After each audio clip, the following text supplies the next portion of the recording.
Maryse va nous remettre entre les mains de Dieu pour ce moment que nous passons ensemble.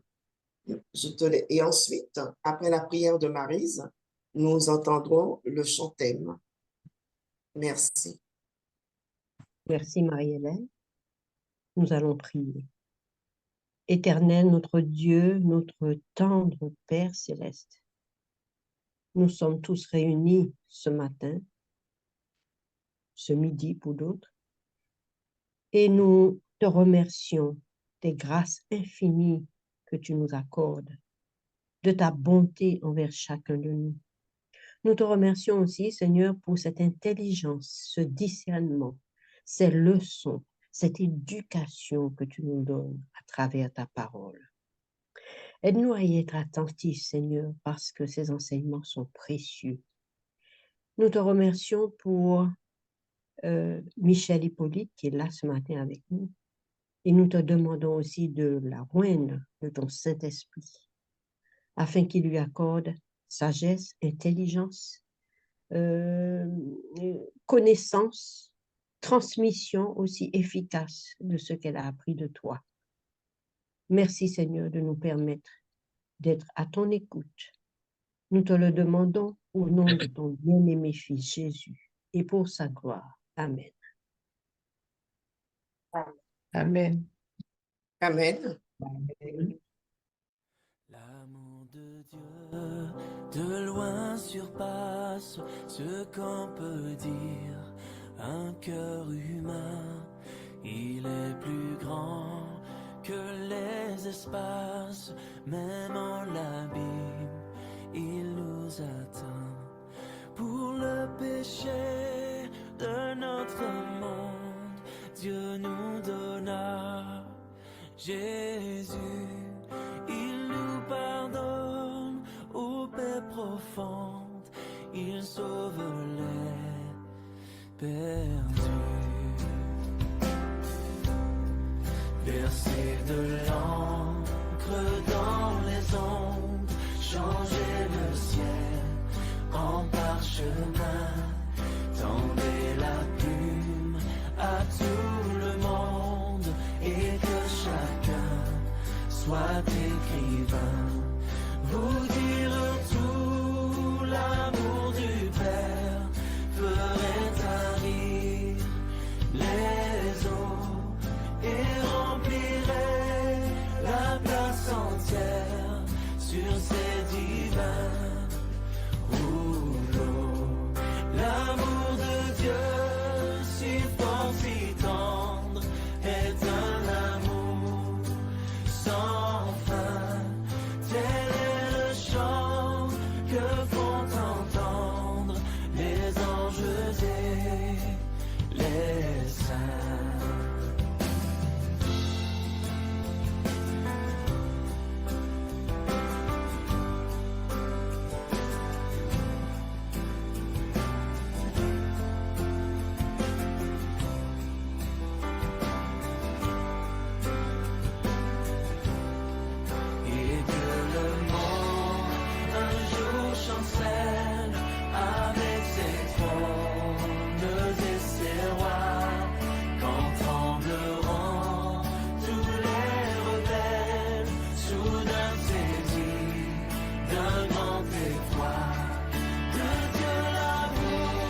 Bonjour à tous. Je réitère la bienvenue à ceux qui nous ont rejoints il y a quelques instants avant le début. Donc, nous allons passer vraiment dans le vif du sujet. Aujourd'hui, nous recevons depuis hier Michel Hippolyte. Vous m'entendez? Oui, très bien. D'accord. Nous recevons depuis hier Michel Hippolyte, psychopraticienne chez Bien avec soi-même à Angers. Elle évolue également dans le domaine du coaching, du développement personnel. Elle est bénévole à la FFL, Fédération France Nord de Paris, présidente d'une association récente qui se veut être un refuge d'écoute et de soutien face aux violences psychologiques physiques. Hier, elle nous a entretenu sur l'approche hébraïque du verset qui nous dit dans Exode 20, « Honore ton père et ta mère ». Effectivement, dans Exode 20, verset 12, honorer en hébreu veut dire donner du poids, ne pas chercher à alourdir les épreuves à la place des parents. Et je dirais même vice-versa. Ce qui sous-entend que chacun a son espace de croissance. Les enfants ne doivent pas se substituer aux devoirs des parents. Chaque entité de la cellule familiale doit garder sa propre identité. Les enfants doivent être capables de reproduire leur propre transmission et non de reproduire les souffrances qu'il y a eu dans la famille. Dieu commence par l'affiliation pour nous aborder en vue de la réparation de nos problèmes d'identité. Et aujourd'hui, elle nous parlera de la parentification pendant 25 minutes, puis nous aurons 10 minutes de questions-réponses. Donc, je laisse la parole à Michel. Bonjour à tous. Et comme hier, je suis encore une fois très heureuse d'être parmi vous pour partager ce message sur la parentification, qui est une dynamique familiale qui s'installe progressivement. La parentification, c'est quoi? La parentification, c'est une dynamique familiale dysfonctionnelle où l'enfant assume des responsabilités d'adulte à la place de ses parents. Et cela diffère des tâches ménagères adaptées à l'âge de l'enfant et qui, elles, ont une dimension éducative. C'est-à-dire que la participation des enfants au niveau de la vaisselle, du nettoyage de la maison, tant que c'est dans un cadre éducatif, c'est normal et c'est même une bonne chose parce que ça ne leur donne vraiment le sentiment d'être intégrés dans cette famille et de participer donc à la bonne évolution de la famille, ce qui est très différent que de devoir gérer la logistique familiale, ce qui est du rôle des parents et non de l'enfant. La parentification émotionnelle, c'est une... Par rapport à la parentification classique, le slide qu'il y avait juste avant, je voulais rajouter une chose. La parentification, c'est quelque chose qui est assez courant aux Antilles. D'ailleurs, ces enfants-là, à tort, on les appelle des enfants dits débrouillards. C'est pas que ce sont des enfants débrouillards, mais c'est surtout des enfants qui ont dû s'adapter et se suradapter à leur environnement. Et l'enfant a cette tendance naturelle à se sacrifier pour son environnement. Donc, les personnes extérieures peuvent avoir l'image d'un enfant qui est du débrouillard, qui prend les choses en main, qui anticipe, mais non, c'est à tort. Et le fait de les appeler enfants débrouillards, ça rajoute encore du poids sur leurs épaules, parce qu'ils sentent qu'ils doivent se tenir à ce rôle et au mieux. Voilà, c'est la parenthèse que je voulais rajouter.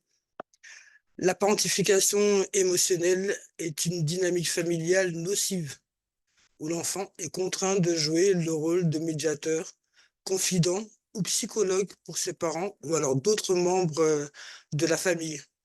Lorsqu'il y a des conflits, par exemple, entre les parents et que l'on charge l'enfant d'aller donner tel ou tel message à la maman ou au papa, Sur l'instant, ça paraît innocent et sans incidence, mais à chaque message que l'on donne à transmettre à l'enfant, c'est un poids qui s'ajoute sur son dos.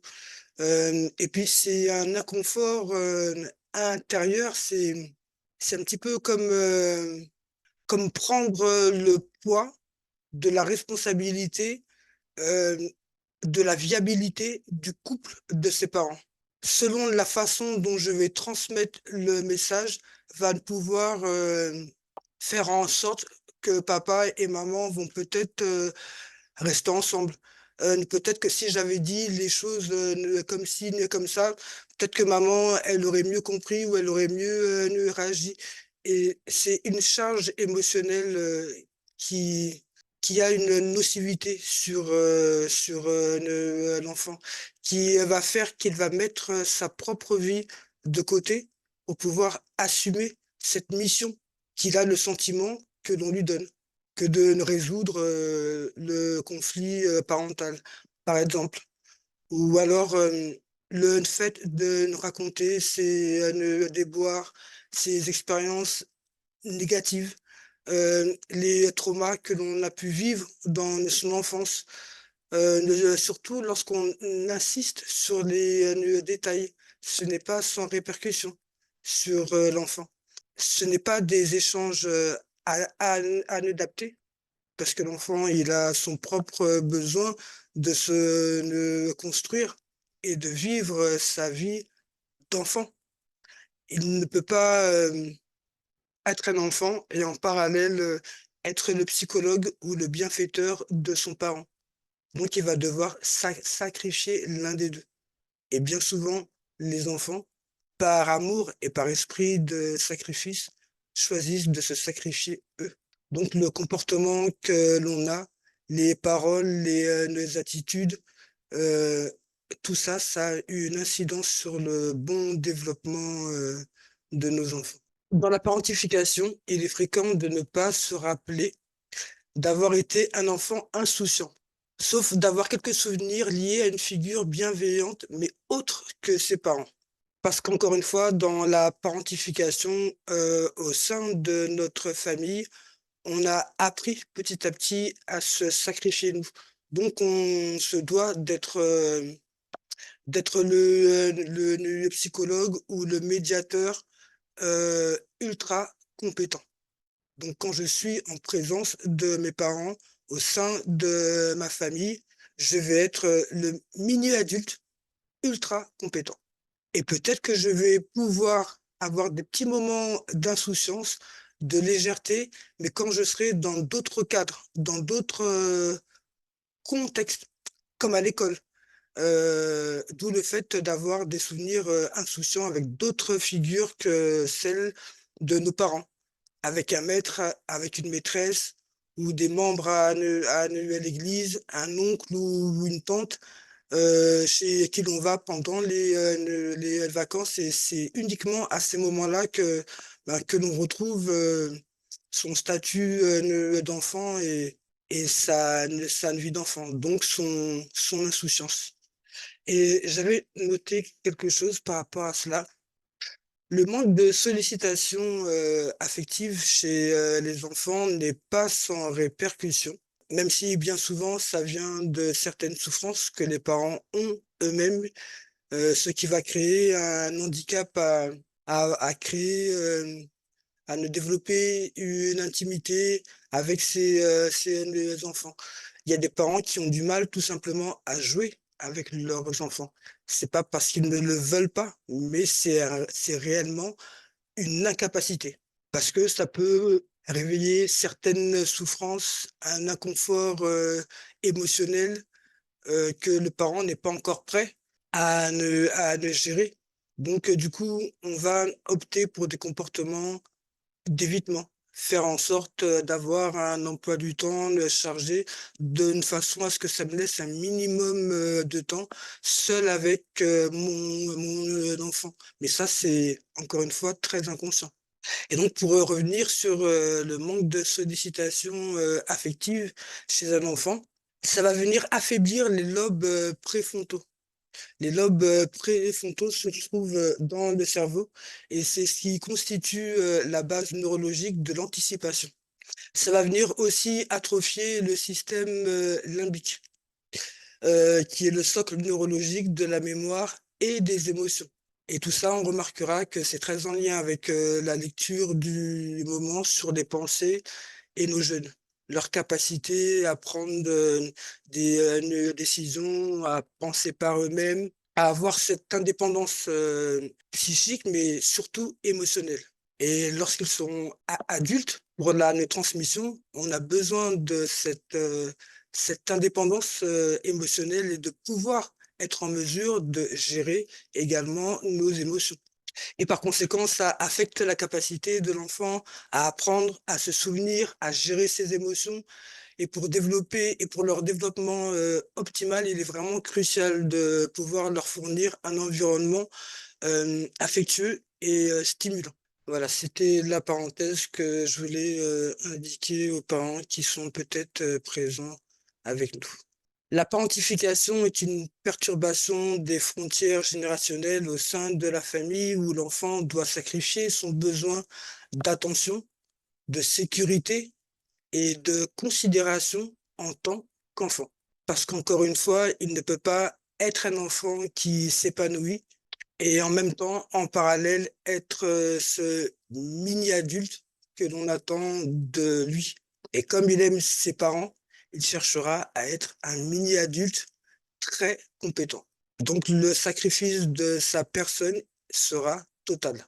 Et en étant dans cette démarche-là, parce que pour lui, il n'y a pas d'autre issue. Si je ne me sacrifie pas, quel sera le devenir de mes parents? Si il n'a pas dans son entourage un adulte bienveillant pour pouvoir remettre les choses à leur place, redistribuer les rôles, l'enfant il a naturellement cette tendance à ramener les choses vers lui. Ce qui ne va pas à l'extérieur, c'est à moi. Je suis le seul en le pouvoir de pouvoir le résoudre. Si les parents sont psychiquement indisponibles, partiellement, en tout cas pour pouvoir être dans un rôle parental éducatif. Il y a certaines souffrances lorsqu'on ne les a pas gérées, lorsqu'on n'a pas fait un travail en profondeur là-dessus qui, malgré notre amour pour nos enfants, vont nous rendre partiellement, psychiquement indisponibles. Donc, on ne va pas pouvoir combler et veiller à leurs besoins d'une façon adaptée. L'enfant est soumis à une suradaptation progressive pour répondre aux besoins logistiques ou émotionnels de ses parents et ou autres membres de sa famille. La parentification classique ou émotionnelle, lors de mes accompagnements, j'ai pu me rendre compte que franchement, c'est quelque chose qui est assez courant, mais qui s'explique parce que la mentalité antillaise est une mentalité qui a quand même ses particularités. C'est la seule à s'être bâtie sur un socle de souffrance, de blessures, de trauma, d'abandon, d'humiliation, etc. Et ces schémas dysfonctionnels, mal adaptés, se sont répétés de génération en génération. Donc, malgré notre amour pour nos enfants, parce que les Antillais sont des parents aimants, comme tous les autres, mais il y a ce côté très dysfonctionnel dans la mentalité qui demeure un peu moins de nos jours, parce que on ouvre quand même les yeux sur cette réalité. Et de plus en plus de personnes entrent dans cette démarche de réparation. Donc. Les adultes parentifiés peuvent ressentir un mal-être profond à l'âge adulte, ayant le sentiment de ne pas vivre pleinement leur vie et de lutter avec l'anxiété.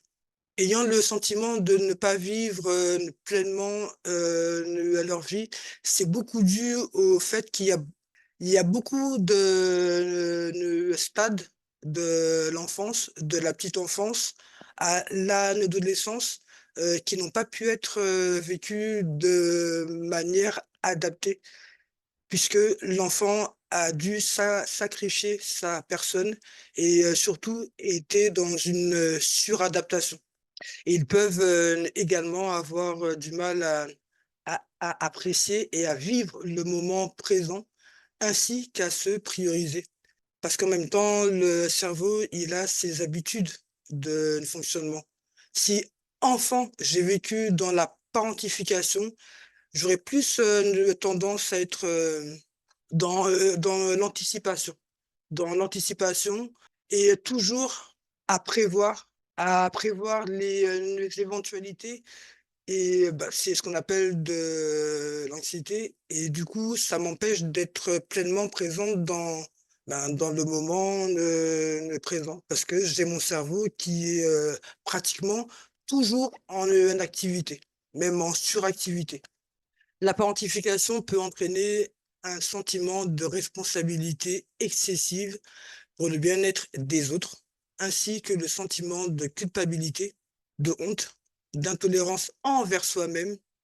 Et ça concerne beaucoup les adultes qui, enfants, ont été parentifiés. Et ce qu'il y a de pénible avec ce sentiment de responsabilité excessive, par exemple, ce qu'on appelle le syndrome sauveteur, quand on voit l'image comme ça de la personne qui est surimpliquée pour sa famille, pour son entourage, ce que l'on ne réalise pas, c'est que la personne, spirituellement, ça va la mettre dans une position qui ne sera pas favorable à sa croissance spirituelle parce que on se retrouve constamment tourné vers la créature. Qu'est-ce que je peux faire pour améliorer la vie de l'autre? En quoi est-ce que je peux me sacrifier davantage? Je m'implique, je me surimplique.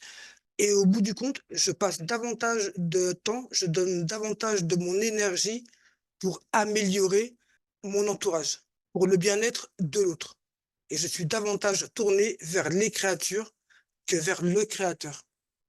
L'enfance est irremplaçable, mais il est possible de mieux vivre sa vie d'adulte sans être affecté par le passé. Et pour ce faire, il est important d'accepter son enfance sans auto-jugement, d'apprendre à se connaître, s'aimer et à être indulgent envers soi-même et à écouter ses besoins. Sans auto-jugement, il nous faut savoir que nous sommes la personne qui nous influençons le plus par le dialogue intérieur. On est la personne qui se parle le plus tout au long d'une journée. Et ce dialogue intérieur, parfois, il est conscient et parfois, il est inconscient. Mais selon notre parcours, notre enfance, la relation à nos parents, les expériences que l'on a pu vivre, on peut être dans cette autocritique, ce dialogue autocritique vis-à-vis de nous-mêmes.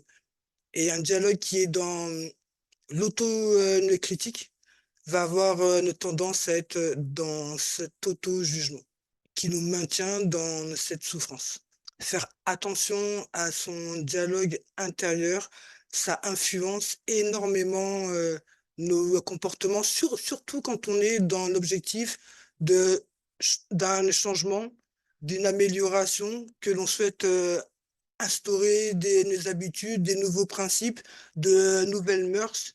L'un de nos alliés va être notre dialogue intérieur qui va nous pousser à sortir de notre espace de confort ou au contraire qui va nous maintenir dans des comportements répétitifs, dans des comportements qui sont nocifs pour nous et qui vont maintenir et également certaines transmissions qui à la base on ne souhaite pas transmettre à nos enfants, mais nous transmettons notre amour, mais nos souffrances aussi, tant qu'elles ne sont pas identifiées et guéries.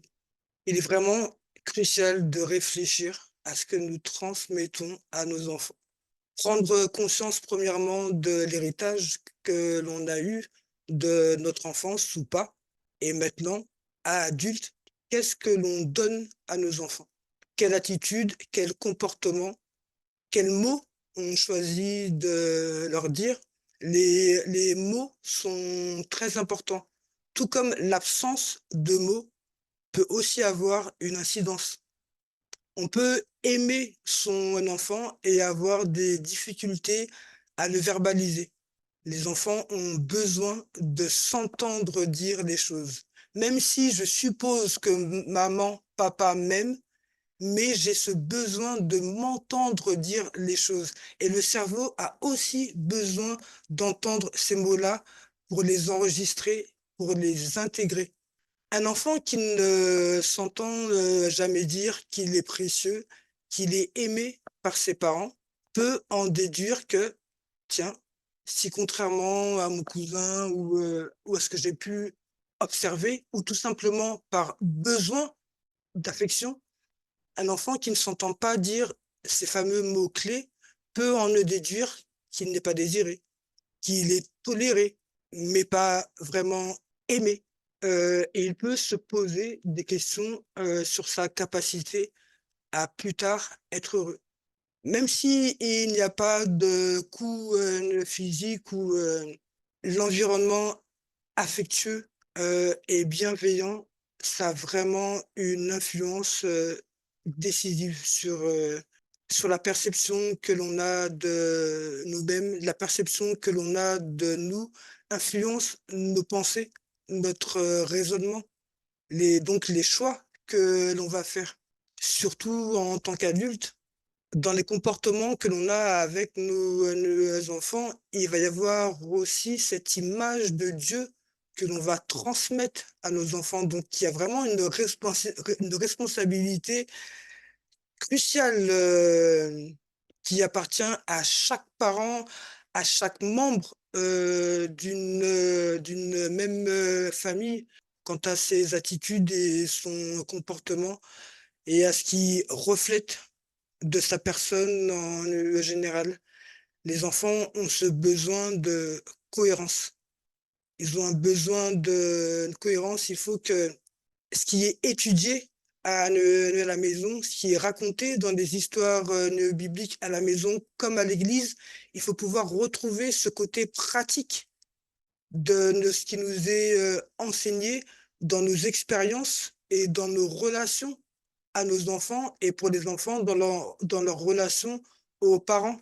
Si enfant, il y a ce manque de cohérence, il risque d'y avoir un questionnement qui va s'installer. Un questionnement quant à la véracité biblique. Un questionnement quant à l'amour de Dieu et de ma personne. Si je ne me sens pas suffisamment accepté au sein de la famille, je vais avoir du mal à concevoir qu'un Dieu que je ne vois pas, même avec tous les défauts que j'ai, surtout lorsque j'évolue dans une famille où on pratique la comparaison. La comparaison, c'est semblable à un poison pour les enfants, parce que c'est un poison. À chaque fois qu'ils sont comparés, c'est un petit poison, un mini poison qu'ils intègrent, qu'ils ingèrent et qu'ils gardent en eux. Alors que le fait d'être dans la comparaison avec ses enfants, bien souvent, ça vient d'un schéma de comparaison dans lequel on a nous-mêmes grandi. Qu'est-ce qu'on transmet à nos enfants? C'est important de se poser la question et d'avoir régulièrement cette démarche d'introspection. Par exemple, à la fin de la journée, se poser la question, pendant combien de temps est-ce que j'ai pu échanger avec mon ou mes enfants? Mais des échanges en dehors des tu viens manger, c'est l'heure du goûter, tu as pris ta douche. Non, non, des échanges de qualité où je m'intéresse à sa personne, où on parle de ses passions, de ses chagrins, enfin, des échanges de qualité vraiment portés sur lui. Je suis toujours dans le bon timing. Oui, c'est bon. Tu peux aller vers ta conclusion pour passer après au moment de questions. D'accord. Donc, j'avais relevé ces deux versets-là, titre 2, verset 4, dans le but d'apprendre aux jeunes femmes à aimer leurs maris et leurs enfants. Il y a vraiment une façon, c'est pas qu'il y a une façon d'aimer, mais c'est qu'il est important de s'assurer que dans la façon dont nous aimons nos proches, qu'il n'y ait pas une part d'héritage dysfonctionnel ou mal adapté, qui va faire que je vais être dans ce rapport fusionnel avec mes enfants, ou alors entretenir un rapport où il va y avoir de la distance, une difficulté à communiquer mon affection en sachant que l'affection de ses parents est cruciale. C'est une nourriture essentielle pour les enfants, pour leur bon développement. Comme on a pu voir, un manque de sollicitation affective peut venir jouer sur le cerveau de nos enfants, sur leur capacité à gérer leurs émotions, à se souvenir, à apprendre. Et c'est vrai que ce sont des difficultés que l'on retrouve quand même souvent dans les profils antillais. Cette difficulté à gérer ses émotions. C'est vrai qu'on a dit qu'on est un peuple qui avons le sang chaud. On a tendance à démarrer au quart de tour. Action, réaction. Si on fouille, est-ce qu'il n'y a pas beaucoup, comment dire, est-ce que ce manque d'affection n'est pas à l'origine de plusieurs handicaps parentaux? La difficulté à être doux, la difficulté à être intime avec son enfant, la difficulté à créer un contexte stimulant et affectueux. Ce n'est pas que l'on ne le désire pas. Intellectuellement, je sais que c'est bon pour mon enfant, que c'est nécessaire, que c'est optimal pour sa croissance, mais je n'arrive pas à le pratiquer. Je n'arrive pas à mettre une action en place qui va dans ce sens-là. Deutéronome 4, verset 9, seulement prends garde à toi et veille attentivement sur ton âme tous les jours de ta vie, de peur que tu n'oublies les choses que tes yeux ont vues et qu'elles ne sortent de ton cœur. Enseigne-les à tes enfants et aux enfants de tes enfants. Il y a vraiment une responsabilité très, très, très importante dans la transmission. Nous ne sommes pas, on ne choisit pas notre enfance, mais à l'âge adulte et surtout pour nous chrétiens, avec l'aide du Seigneur, on peut briser certains cycles de transmission. C'est pas certains cycles, c'est tous les cycles peuvent être brisés. Et on peut toujours aussi faire appel à un thérapeute lorsque émotionnellement l'inconfort est trop important pour rentrer dans certaines démarches de guérison, de restauration. J'avais noté quelques éléments pour prévenir la parentification, établir des frontières claires, s'assurer que les rôles de responsabilité des parents et des enfants soient clairement définis et respectés, encourager l'expression des émotions, permettre à ces enfants de partager leurs sentiments, leurs préoccupations sans les juger, fournir un soutien émotionnel. Les parents doivent chercher un soutien auprès d'adultes plutôt que leurs enfants. Un ami, un confident, un frère ou une sœur de l'église, et si c'est d'ordre psychologique, voir un psychologue, le thérapeute pour lequel on aura prié au préalable. Toutes ces choses-là sont faisables à l'âge adulte. On a ce choix que de mettre des actions en place pour corriger certains comportements. C'est vrai que c'est dommage que nos parents n'aient pas eu cette initiative parce que ce que nous réparons pas, c'est à nos enfants devenus adultes de devoir le réparer s'ils veulent avoir une bonne vie. Ce que j'entends par une bonne vie, s'ils veulent vivre de façon satisfaisante et épanouie. sans être entravé par des traumatismes familiaux, entravé par un manque d'amour du père ou de la mère. Ça a forcément des répercussions sur la relation que je vais entretenir avec moi-même, sur la relation que je vais entretenir avec mes enfants et la relation que j'ai à Dieu, puisque toutes ces choses-là concourent à, à entraver le chrétien ou la chrétienne, le disciple, la disciple équilibrée que je souhaiterais être. Et Dieu nous a créés avec ces trois dimensions, physique, spirituelle et psychique. On a besoin de cet équilibre intérieur.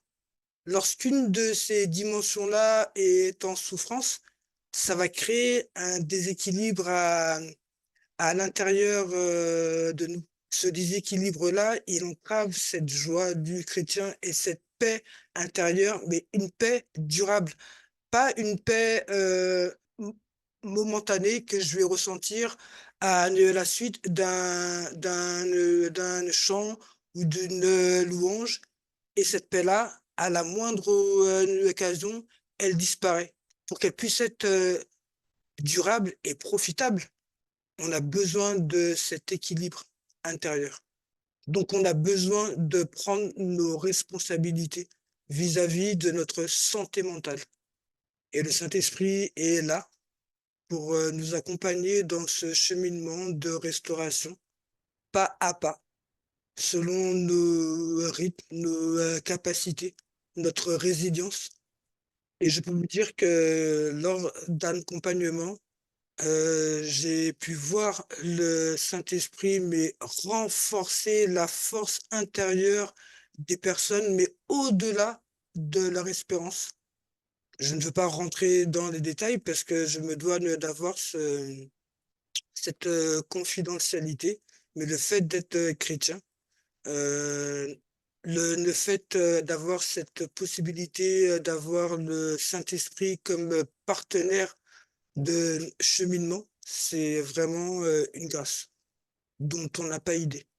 Parce que le Seigneur a vraiment ce souhait pour chacun, ce projet de bonheur et de santé physique, mais de santé émotionnelle également. Et vous remarquerez que dans certains ouvrages, Ellen White, en ce qui concerne les temps de la fin, elle insiste beaucoup sur la notion de disciple équilibré. Eh bien, Michel, il faudrait que nous passions au temps de questions. D'accord.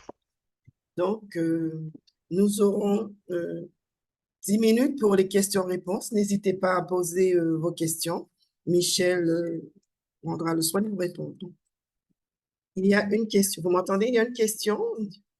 Quelqu'un qui a mis mon épouse a subi des traumatismes durant l'enfance. Nous avons des enfants. Elle refuse de voir un professionnel malgré ses difficultés. Que faire? C'est vrai que là, ça peut être délicat parce que c'est vraiment une démarche personnelle, une prise de conscience personnelle qui fait que l'on va vers un professionnel. Peut-être essayer, premièrement, d'en discuter avec elle et essayer de comprendre quels sont ses freins à avoir un professionnel. Il peut y avoir la honte de ce que l'on a vécu, la difficulté d'accepter d'avoir vécu ces traumatismes-là. Si je vais voir un professionnel, ça veut dire que j'ai bel et bien été traumatisé, que j'ai bel et bien vécu telle ou telle violence. Et pour le moment, c'est encore trop compliqué psychologiquement pour moi. Peut-être essayer dans un premier temps de comprendre quels sont les freins à avoir un thérapeute ou un autre professionnel et remettre cela aussi en prière régulièrement. Un Merci. discernement est peut-être nécessaire. Merci, Michel, pour la réponse. Y a-t-il d'autres questions? Oui, il y a une question. Comment faire pour sortir sous l'influence autoritaire des autres? Pour, pour sortir sous l'influence autoritaire des Autoritaire autres. des autres. Est-ce que la personne peut donner une précision supplémentaire? Coucou, Enfin, bonjour. Ce que de je ce que veux je... dire, Pardon. oui, coucou, bonjour. Ce que je veux dire, c'est-à-dire que quelquefois, on a l'intention de faire quelque chose, mais il y a des personnes autour de nous qui savent reconnaître en quelque part, je veux dire, une faille, et quand elle se présente à nous, on se sent tout au fond de nous presque obligé d'agir dans le sens qu'ils veulent. Et après, on ressent au fond de nous cette insatisfaction de n'avoir pas fait euh, exactement ce que nous voulions, mais d'avoir encore été en quelque part, pardonnez-moi le terme, utilisé. Quand on... Si par exemple j'ai du mal à prendre conscience de ma valeur, de mon importance, que j'ai ce souci au niveau de l'estime de soi, je vais avoir du mal, des difficultés à me fixer des limites, mais des limites qui soient claires et valables pour tous. Plus j'ai conscience de mon importance, plus il va devenir confortable et ça va être un réflexe pour moi que de fixer des limites claires. On prend soin de ce que l'on aime bien et quand on a conscience de sa valeur, les limites sont relatives à la conscience, à l'image que j'ai de moi. Donc, ça peut être à la base une perception de moi qui peut-être est erronée. Ou alors peut-être que je suis dans un schéma répétitif. Des enfants qui vont grandir dans un foyer où il va y avoir une violence conjugale. Sur 3 enfants, il va y en avoir un à l'âge adulte qui aura tendance à la violence. Le deuxième qui sera plutôt soumis, qui sera plutôt dans le schéma de sa mère, ce qu'il aura pu observer. Et le troisième, selon ses rencontres de vie, qui va acquérir une résilience qui fera qu'il n'intégrera pas l'un de ces deux schémas-là. Merci Michel. Maintenant, puisqu'il n'y a pas d'autres questions, nous allons passer à la conclusion. Michel va nous faire la conclusion, une prière d'intercession dans ce sens. Marie avait levé Il y a la main. Marie. Marie a levé la main. Ah, pardon. Je pense, oui, Maryse, on t'écoute. Oui, merci. Merci donc à Michel pour toutes ces informations. J'ai vu des scénarios où les enfants qui ont vécu des charges très lourdes sur leurs épaules, qui ont été parfois poussés à bout dans leurs responsabilités domestiques, eh bien, dire plus tard qu'ils sont reconnaissants aux parents. Alors, comment expliquer justement que certains adultes remercient leurs parents d'avoir été peut-être trop sévères ou avoir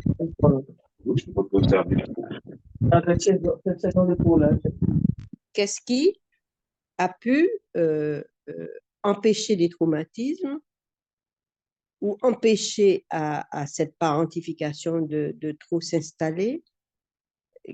Comment comprendre ce processus? Alors, il faudrait savoir si ces personnes que dont vous parlez ont vraiment vécu ce qu'on appelle la parentification. Parce que la parentification, c'est vraiment le sacrifice de sa personne. C'est énormément de besoins d'enfants qui ne sont pas comblés, des besoins qui contribuent à la construction de la personne, de l'identité, de son fonctionnement, de son raisonnement. Il y a quand même une différence à faire avec les fameuses tâches ménagères classiques qui ont, elles, un rôle éducatif. Qu'un enfant ne participe pas du tout à la maison, ce n'est pas lui rendre le service. Parce qu'au niveau du sentiment d'intégration dans la famille, ça sera un sentiment qui sera jamais tout à fait clair. Et il y aura toujours cette petite confusion-là. Les excès ne sont pas bons. Être dans la fusion avec son un enfant, ce n'est pas sain pour lui ni pour soi-même, parce que dans la fusion, il y a une forme de violence. Euh, et dans la distance, ça va créer ce fameux manque. Enfin, ça, pour pouvoir répondre, il me paraît essentiel de pouvoir s'assurer qu'il s'agissait clairement de parentification. Et dans la parentification, on va aussi retrouver ces profils en commun au niveau des parents. Soit c'est des parents qui ont été eux-mêmes parentifiés, mais c'est beaucoup des parents en souffrance consciente ou inconsciente, hein.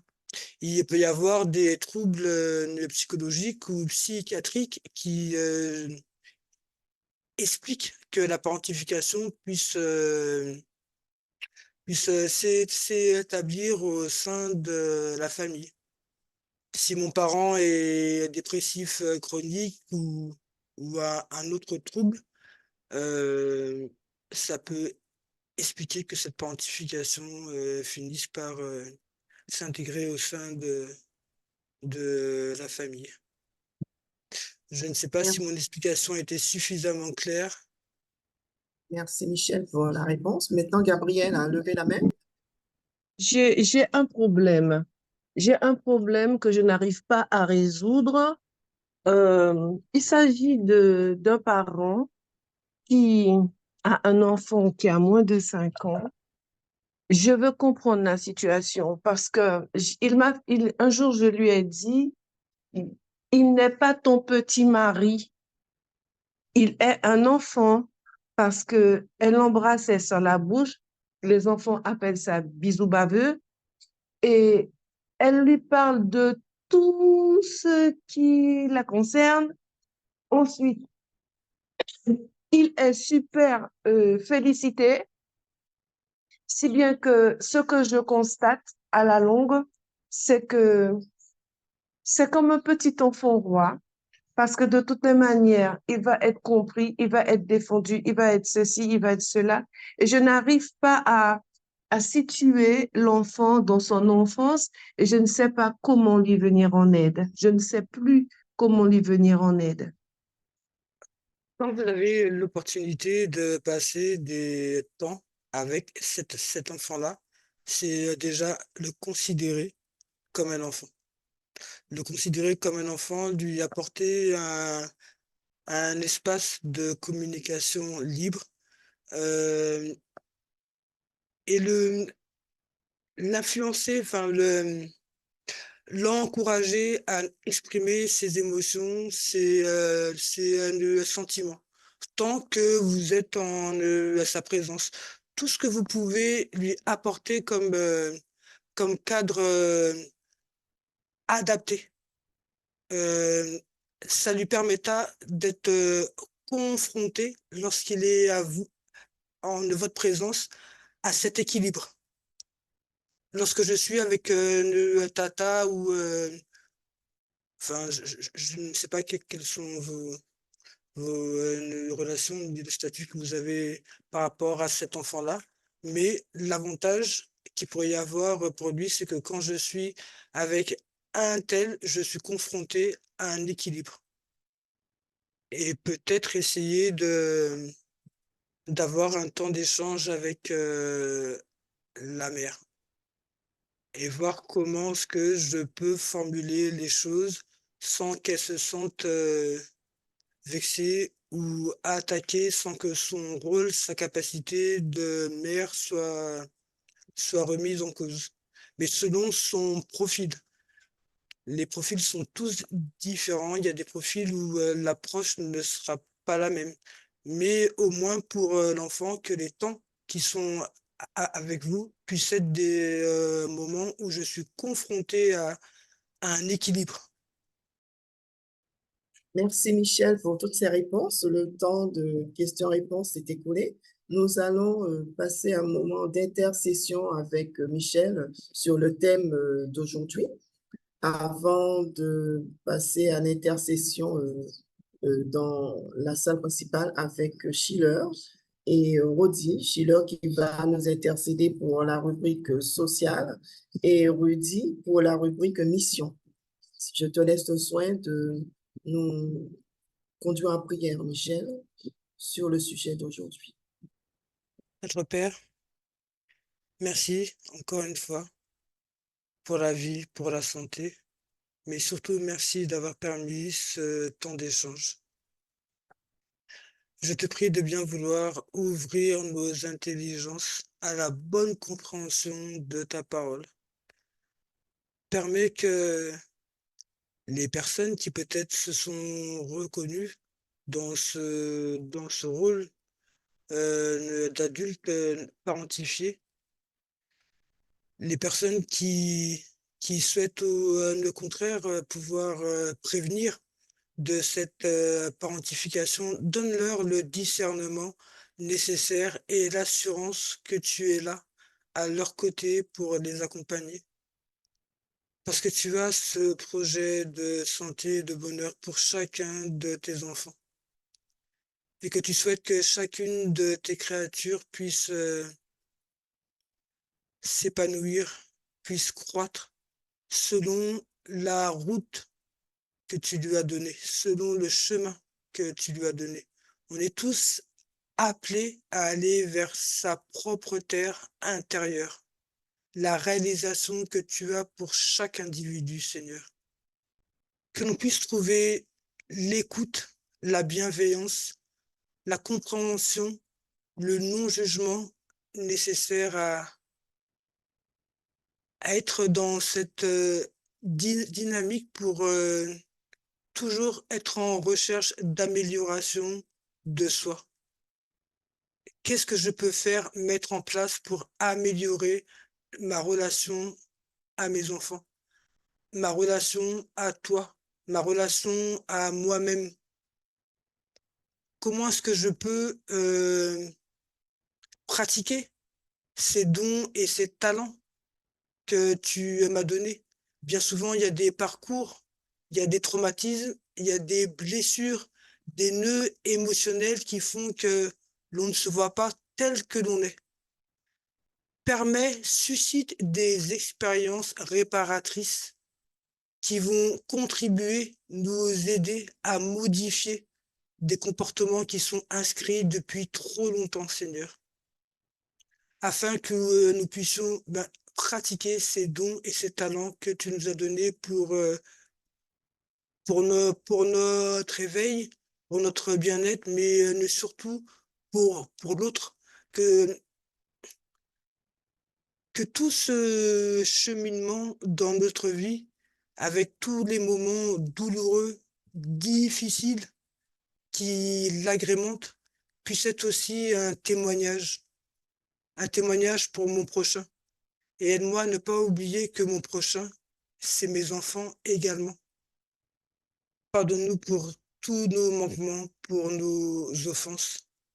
Pardonne-nous à chaque fois que l'on choisit de laisser libre cours à ces émotions. Pardonne-nous à chaque fois que l'on n'est pas dans cette dynamique de réparation.